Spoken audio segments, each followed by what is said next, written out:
Nilamon ng apoy ang malaking bahagi ng Happy Land sa Tondo, Maynila kagabi. 3 ang sugatan at nasa 1,000 residente ang naapektuhan. Nasa 1.2 milyong piso naman ang halaga ng pinsala. Nakatutok si EJ Gomez. Nagliwanag at nabalot na makapal na usok, takot at lungkot ang Happy Land sa Barangay 105 Tondo, Maynila dahil sa sunog pasado alas 8 kagabi.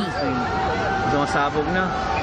Mabilis na kumalat ang sunog na umabot sa Task Force Bravo. Light material po yung ating mga bahay and then yung iba po dyan is junk shop. So mabilis po siya na kumalat yung apoy. Ang mga bombero umakyat sa mga bubong para magbuga ng tubig sa nagngangalit na apoy.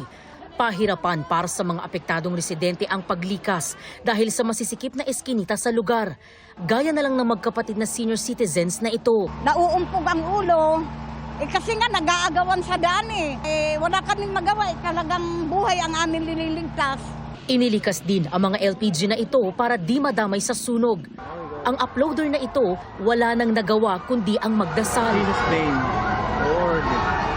Lord, lakas ng apoy. Lord, panalangin po namin, Ama.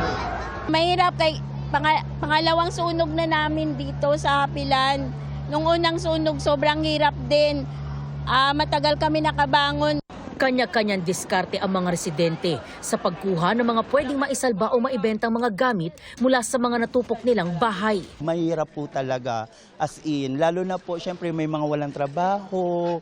Sa gitna ng trahedya, ang volunteer fire truck na ito binato umano ng bato kaya't nabasag ang salamin. Hindi pa tukoy kung sino ang salarin. Tinutukoy pa ng Bureau of Fire Protection ng BFP ang pinagmula ng sunog. Para sa GMA Integrated News, EJ Gomez, nakatutok 24 oras.